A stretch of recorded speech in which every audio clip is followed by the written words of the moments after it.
Alors, cet après-midi, je suis venue vous présenter un petit projet qu'on a réalisé avec un de mes étudiants à la maîtrise, ici au département des sciences géomatiques. Donc, en gros, on s'est posé la question suivante, c'est est-ce que le lidar terrestre est un instrument approprié, intéressant, utile, pratique, pour faire des relevés de condominium dans la perspective de production des plans cadastraux, plans complémentaires et éventuellement des modèles 3D.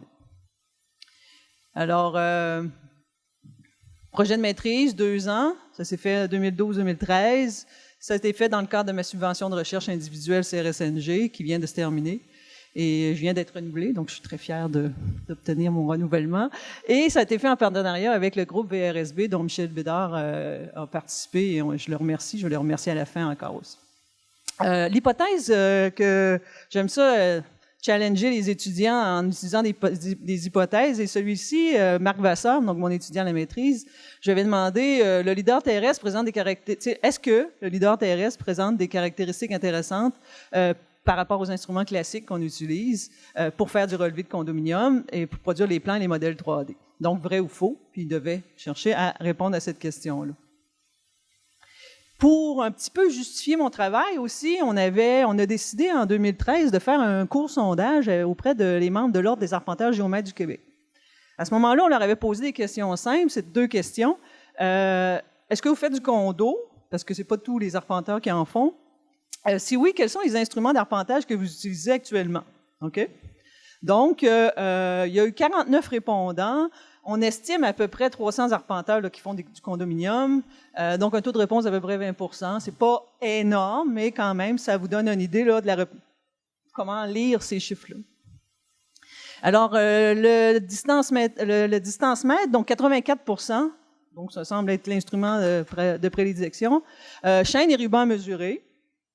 Station totale, GPS, GNS, 29 %, donc on tombe beaucoup dans des proportions beaucoup plus faibles.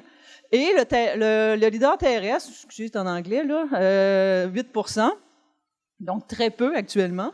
Un petit peu de photogrammétrie terrestre. Par la suite, la deuxième question que je leur avais posée, c'est dans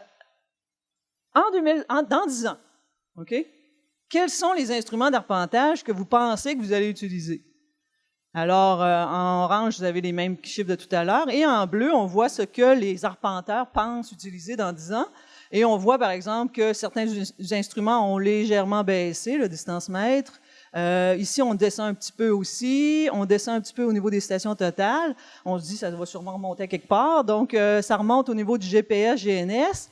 Et remarquez ici l'augmentation très marquée du lidar terrestre.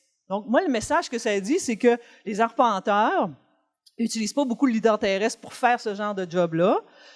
Et peut-être que ça les intéresse, effectivement, ça semble les intéresser de pouvoir l'utiliser dans un planning de 10 ans. Fait que pour moi, c'était intéressant parce que ça justifiait un petit peu la question qu'on avait posée avec l'étudiant. Alors, son objectif, c'était donc d'identifier les capacités du lidar terrestre. Et on va tenter de respecter les spécifications du ministère des Ressources naturelles, d'accord, en termes de la production des plans, en particulier. Au niveau des modèles 3D, il n'y a pas de spécification comme telle, mais on se collait aux mêmes spécifications comme si on était dans le 2D. Pour ceux qui ne connaissent pas ça, je suis pas mal à l'envers. Donc, quand on fait des plans complémentaires, des PC, comme on appelle, généralement, on a un plan d'étage. Là, je ne vous demande pas de lire ça, c'est un petit peu petit. On a un plan d'étage pour chacun des étages du condominium. Et voici un petit zoom. Et voici le genre d'informations, donc numéro de l'eau. On va retrouver des mesures. On va retrouver les hauteurs. Par exemple, ici, c'est des portes. Okay, on voit les encavures et on voit la hauteur de la porte. Donc, c'est le genre d'informations qui sont requises lorsqu'on fait un plan de cette nature-là. On va indiquer la superficie et on va indiquer le volume également. On va aussi généralement retrouver des profils verticaux, hein, donc pour les différents étages.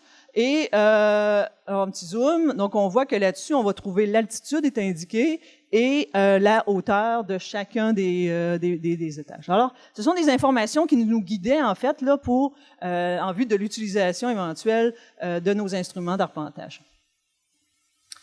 Au niveau du condominium, on n'avait pas vraiment de spécification, mais comme j'ai dit, on va se coller sur celui en 2D. Ça, ici, c'est un exemple d'un modèle 3D d'un 70 unités de lot qu'on avait, 10 étages. Je ne dis pas qu'on a fait le travail là-dessus, je vais vous expliquer, mais rappelez-vous à la fin que la complexité d'un condominium, ça peut être très, très simple, comme ça peut être très, très compliqué, puis je vais revenir, parce que c'est un point important là-dessus.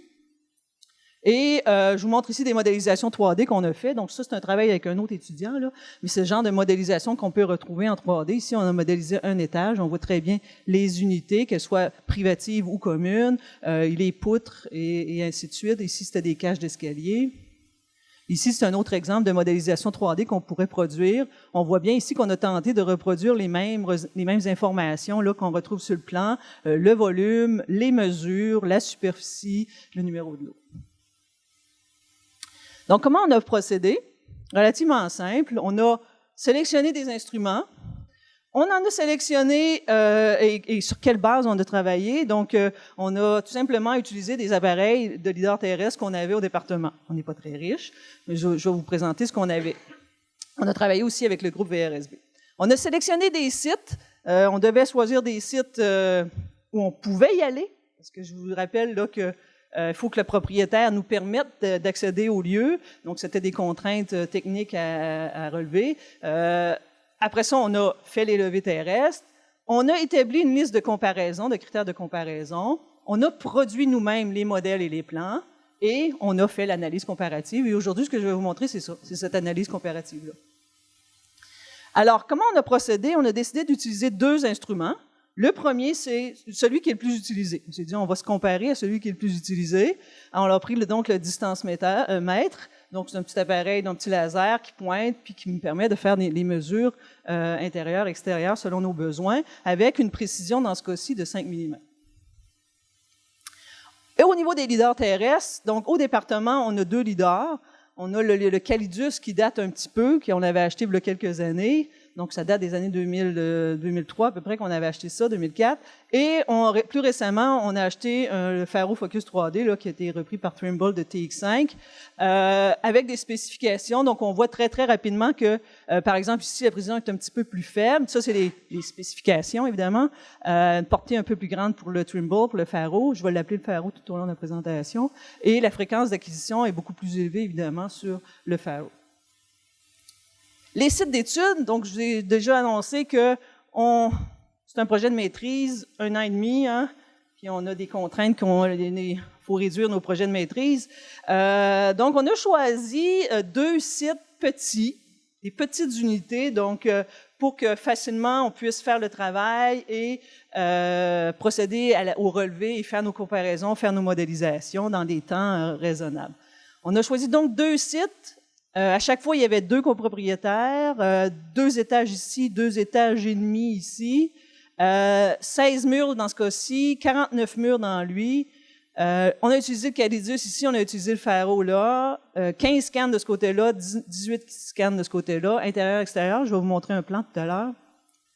On scannait à 1 degré de résolution, ce qui nous donne à peu près un point tous les 2 à 20 cm, tout dépendant de la distance et de la grandeur là, du mur qu'on avait à scanner. Et en bout de ligne, on a relevé à peu près de 1,7 million ici de points sur notre site A. Et ici, vu là aussi la capacité du Faro, on a ramassé beaucoup plus de points là, sur ce site-là. Ça ressemble à ça un petit peu nos sites, là, donc mur extérieur avec les murs intérieurs. On avait donc des stations intérieures, des stations extérieures, et on a cumulé ça pour chacun de nos sites. Donc, en bout de ligne, ici, on avait une quinzaine de sites, de stations, pardon, et ici, 18. Ça ressemble à ça. Ça, ici, on a commencé, on voit bien, ici, on était stationné ici, on était stationné ici, on relève des points. Là, c'est pas des belles images. Là. L'idée ici, c'est pas de vous montrer encore des belles images. Ici, c'est juste pour vous montrer un peu le processus, là, sans entrer trop dans le détail. Ici, on voit qu'on a commencé à modéliser la façade. OK?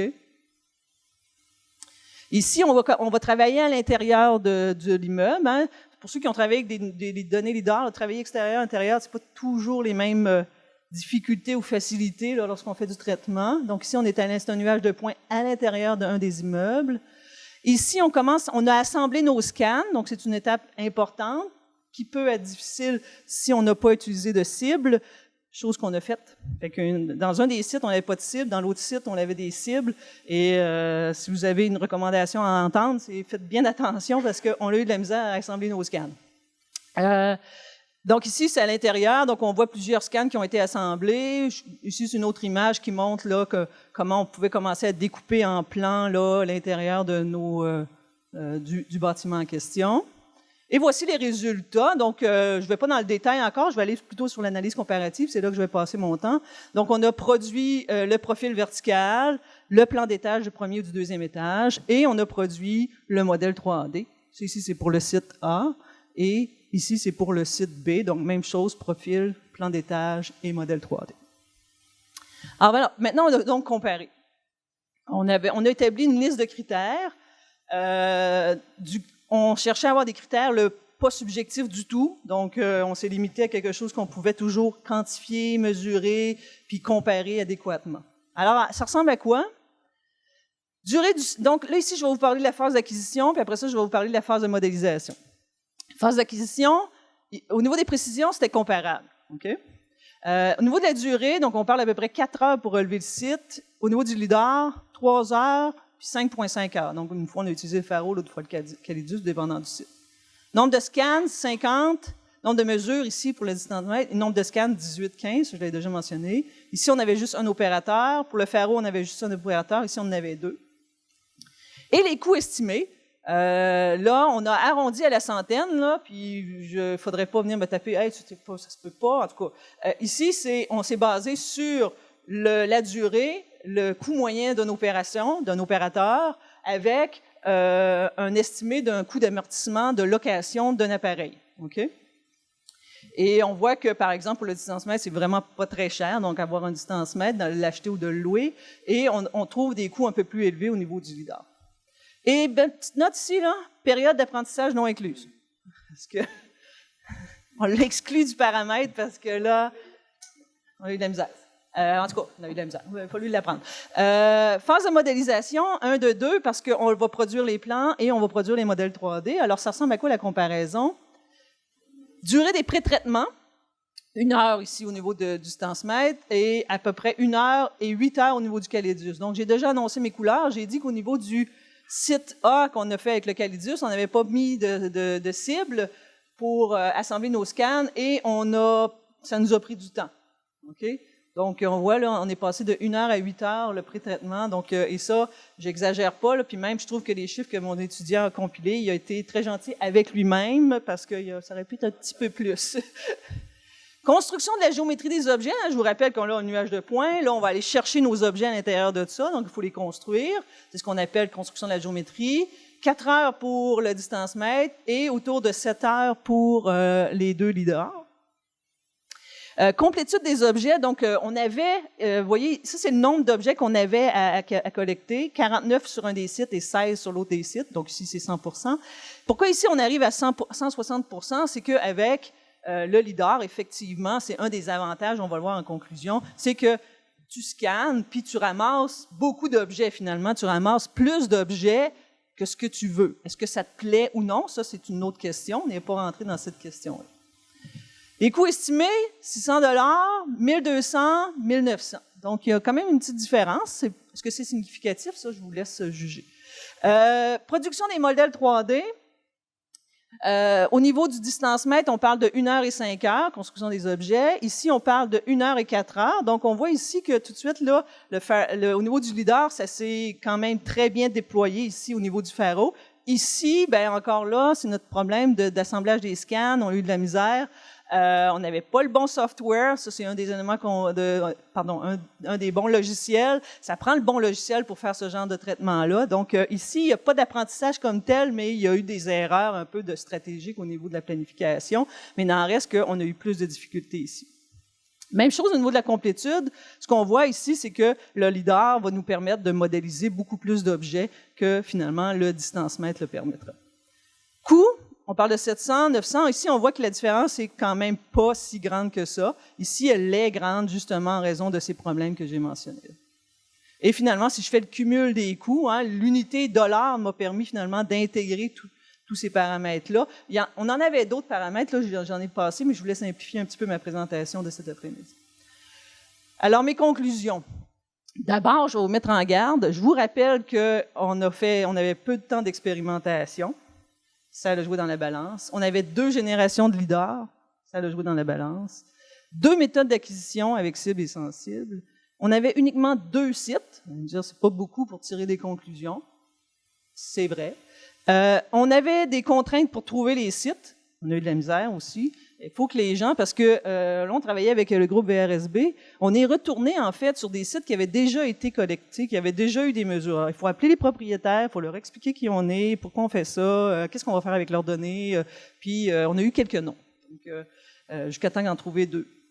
Et finalement, une chose que j'ai mentionnée au début de ma présentation, la géométrie des sites était relativement simple. Ça veut dire quoi? C'est tu rentres, tu as un mur, une petite unité, les plafonds sont pas mal, tout est orthogonal à l'intérieur de ça, ou presque. Fait que ça n'a peut-être pas aidé la performance du leader. On verra. Donc, question. Phase d'acquisition. Donc, au niveau de la précision, durée, nombre d'opérateurs, on pense que finalement, c'est pas mal comparable. La grosse différence était au niveau du coût. Hein, première conclusion. Le leader présente dans l'ensemble des résultats comparables au distance net, mais des coûts un petit peu plus élevés. Okay? Et surtout liés justement à l'amortissement de l'appareil. Au niveau de la phase de modélisation, au niveau des plans, on s'est retrouvé avec des coûts 2 fois plus élevés avec le leader, une durée 2 fois plus longue et une complétude passablement similaire. Au niveau de la production des modèles 3D, on s'est retrouvé avec des coûts 1,2 fois plus chers avec le leader. C'est pas très la différence n'est peut-être pas marquée. Et au niveau de la durée, on a été plus rapide. Et là, j'ai pris seulement ici mes chiffres au niveau du Faro pour tirer cette conclusion-là. Et au niveau de la complétude, on s'est retrouvé avec au moins 3 fois plus d'objets, sinon plus. On aurait pu en trouver plus, mais on n'a pas poussé nécessairement plus loin cette réflexion-là. Alors, 2 conclusions que j'en tire. Le leader ne performe pas mieux que le distance-mètre pour la production des plans. Par contre, au niveau de la production des modèles 3D, c'est là qu'on a vu un intérêt, quelque chose d'intéressant au niveau du leader pour la production des modèles, surtout parce qu'on avait plus d'objets et éventuellement pour en faire autre chose. Donc, le groupe VRSB, par exemple, nous a mentionné les chiffres que tu arrives là, ça me surprend pas. Hein, Michel, il me disait, ça me surprend pas vraiment. Il dit, ça dit une chose, c'est que ça coûte peut-être un peu plus cher avec le leader, mais l'avantage que moi j'ai eu, une fois que je l'ai fait avec mon leader, c'est que j'ai fait plein d'autres choses avec ma modélisation 3D. Je l'ai rentabilisé autrement. Ça, on ne l'a pas évalué, nous autres. Okay? Fait que ça ne fait pas partie de mes conclusions, mais je pense que c'est bien important de noter cette information-là. Mon dernier point de discussion, je vous rappelle que moi, je travaillais au niveau d'un condo et je travaillais à trouver la limite de propriété. Okay? Et la question, est-ce que ces résultats du leader sont spécifiques à l'acquisition et la cartographie des limites cadastrales ou finalement, qu'est-ce que j'ai fait? J'ai simplement relevé un bâtiment. Okay? Ça, c'est important. Ça a été mentionné d'ailleurs ce matin par certains intervenants qui ont présenté. Donc, je vous rappelle que le distance mètre par rapport au leader, c'est 2 modes d'acquisition différents. Hein? Le distance mètre, avant d'aller sur le site, on va dire tu vas mesurer ça, tu vas mesurer ça, tu vas mesurer ça, tu vas mesurer ça. Et le ça, c'est la limite de propriété, c'est ça qui l'intéresse. Avec le leader, tu t'installes, tu scannes. Et à quel moment tu détermines que c'est une limite de propriété?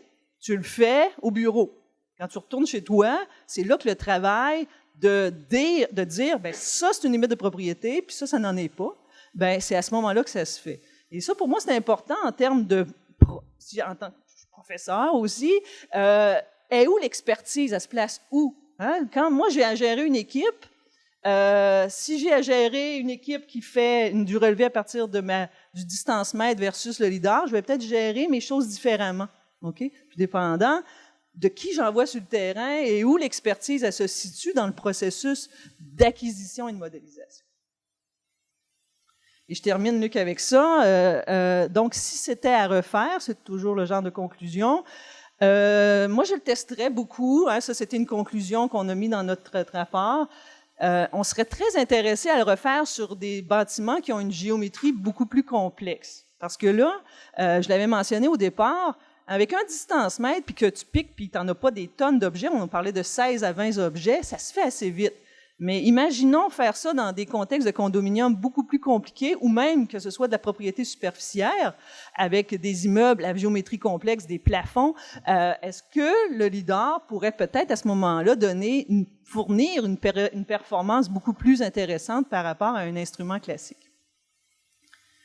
Utiliser des technologies récentes, donc le Calidus, on l'aime bien, là, il nous rend des services, mais on a eu un petit peu de difficulté. Une des choses, mettre en place des procédures, autant au niveau de l'acquisition et la modélisation. En discutant avec, par exemple, le groupe VRSB, on y va selon nos expériences. Il n'y a pas vraiment de procédure au niveau de l'acquisition, au niveau du LIDAR. Et déjà, nous, on se disait, si c'était à refaire, on ne ferait pas ça de cette manière-là. On scannerait seulement certains endroits prédéterminés et on sauverait du temps au niveau de la modélisation. Donc, si ça vous intéresse plus, il y a un mémoire de maîtrise qui a été déposé sur ce sujet-là. Et je termine, choisir les bons produits logiciels, ça nous a embêtés, là. Même si on se dit très bon, on a eu de la misère. Finalement, puis je termine avec ça. Donc, merci à Michel Bédard et à M. Langlois, au niveau du groupe VRSB, lors des arpenteurs pour le petit sondage. Cancel, donc, les deux David, j'en vois un dans la salle, je pense, parce qu'ils nous ont aidés au niveau du software, et Sylvie Daniel aussi, qui nous a prêté son TX5, son LIDAR. Merci, Jacinthe. Y a-t-il quelqu'un qui a des questions dans la salle? J'aurais peut-être vu, moi, Jacinthe. Vous avez trop bien mangé, c'est ça? Oui, c'est ça. J'en ai une petite question. Ça me c'était clair. Ouais. Les gens qui ont été avec le distance-mètre, là, y a-t-il eu des retours? Est-ce que les gens ont dû retourner sur le terrain parce qu'il y avait oublié de mesurer? C'est sûr que ça, c'est un élément... on ne l'a pas mesuré, cet élément-là. Quand on fait la discussion dans le mémoire de l'étudiant, oui, on parle de ce point-là, effectivement. Quand il faut que tu planifies correctement ton relevé terrain. Non, on ne l'a pas expérimenté. Okay. Il faut dire qu'on travaillait avec une équipe extrêmement aguerrie et Michel, il n'est pas là, mais je sais qu'il commandite l'événement, donc il faut que Attends, je vais vous présenter le micro pour que puis il est enregistré, donc les preuves vont être là. Oui, c'est juste une petite question concernant le processus qui a été utilisé pour faire la gestion des les plans 2D à partir du LIDAR. Est-ce qu'ils ont été issus à partir du modèle 3D ou vous avez traité le nuage de points pour faire de la vectorisation? Un peu des deux, mais effectivement, on est comme parti finalement du modèle 3D qu'on a réduit en 2D. OK. Et c'est-tu là parce que... C'est là que c'est long. C'est là qu'on a perdu du temps. Pas nous, mais le processus perd du temps en faisant ça. Et à l'inverse, quand ça a été fait avec le distance-mètre, je suppose que c'est le processus inverse qui a été fait. Oui. Donc, si on... Là, ce qu'on a fait, c'est qu'on a pris les mesures, on a levé les murs et on a construit les éléments volumiques à partir de ça. J'ai d'autres étudiants. J'avais un étudiant qui avait travaillé sur sa job, c'était de produire un processus automatique pour prendre les plans 2D puis en faire des volumes. Fait que j'ai tiré profit de ce travail-là, puis je l'ai mis de l'autre côté. Okay. Mais lui, il faisait en 20 minutes. Mais nous, on n'y est pas arrivé en 20 minutes. On a pris plutôt 4 heures pour lever une quinzaine de murs à peu près. Là. Donc, il faut que tu prennes des mesures, tu vérifications, tu fermes des lignes. Donc, il y a beaucoup de petites manipulations bêtes, là, mais il faut le faire. Puis, est-ce que tu sais si la tangente gouvernementale s'en va vers des modèles 3D pour le cadastre ou le 2D va être conservé ou je dépasse du cadre de la démo? C'est sûr que moi, je discute avec eux. C'est pas à moi à répondre nécessairement, mais pour l'instant, leur idée est plus de rester sur le 2D. Malgré qu'on me recontacte régulièrement pour poursuivre cette réflexion-là. Et ce que je peux dire de mon expérience, je rencontre quand même beaucoup de gens à l'international et il y a certains pays qui ont vraiment pris des tangentes fortes pour aller vers du 3D, dont l'Australie est très, très active. Et il y a d'autres pays aussi qui vont vers ça. Mais est-ce qu'il y en a qui le sont vraiment? Il y a très peu de pays qui travaillent en 3D, quand je veux dire du 3D. Au niveau d'avoir une représentation volumique systématique associée à des limites cadastrales. Okay? Parce que tu retrouves du 3D indirectement. Parce que c'est sûr que les profils, ouais, je peux faire du 3D avec du profil. Là. Je comprends très bien ma géométrie 3D. Là, puis les notaires, ils travaillent avec ça, ils sont habitués. Donc, puis j'ai fait d'autres travaux avec d'autres étudiants où on a sondé les notaires. On leur a mis entre les mains des modèles 3D. Puis on leur a posé des questions dites de tâches notariales. Okay? On avait fait un bilan. Quel genre de tâches vous faites? Puis là, on avait un checklist de 9. Puis là, on leur disait, faites-le avec le plan. Puis là, ils faisaient leur job. Puis là, faites-le avec le modèle 3D. Puis là, on checkait. On mesurait le temps, on les enregistrait. Puis ça, c'est un autre étudiant qui a fait ce travail-là. Puis ça, c'est un feedback intéressant aussi sur... et la communauté internationale est intéressée justement de voir, ben si on met ça dans les mains des praticiens, ils sont-ils intéressés? Puis je suis allée dans des écoles aussi, je suis allée dans des jeunes avec les jeunes universités, là, mais... et puis, il y avait surtout des filles qui étudiaient en notariat, c'est drôle, parce que, mais en tout cas, tant mieux, parce qu'en géomatique, nous, il n'y a pas beaucoup de filles, mais bon, parenthèse,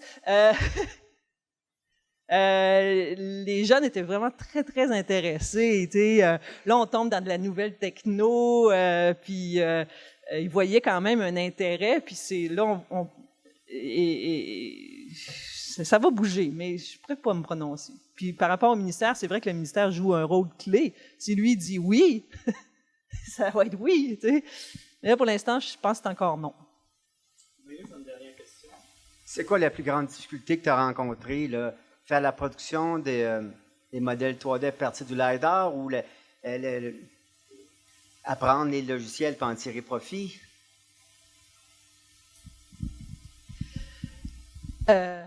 Assembler les scans. Je pense que c'est ça qu'on a eu le plus de misère, nous autres. Mais si tu as la bonne suite logicielle, effectivement, ça aide. Puis ça, je ne sais pas si j'ai entendu, mais tu sais, tu travailles avec des données LIDAR terrestres, ben ça dépend de ce que tu fais. Si tu fais de l'arpentage versus si tu fais de la représentation d'un building, c'est pas le même, c'est pas les mêmes contraintes. Puis c'est peut-être pas le même logiciel qui va performer, justement. Puis ça, c'est dur à savoir. Exactement. Bien comprendre tes besoins. Tu sais, j'ai parlé de précision. On avait établi, nous, on s'était collé aux normes du MRN. Fait que c'était ça le gabarit. On s'est dit, ben, il faut rentrer là-dedans. Ouais, c'est ça, ouais. On manquait de formation. Tu sais, je l'avoue aussi, on manquait de formation. Puis c'est une primeur, là, mais on veut intégrer ça dans nos programmes de formation, mieux préparer les jeunes, nos étudiants à traiter la donnée LIDAR terrestre, bien sûr. Bien, merci, Jacinthe. C'est tout le temps qu'on avait. Je te remercie infiniment. Très intéressant. Merci beaucoup. Bonjour.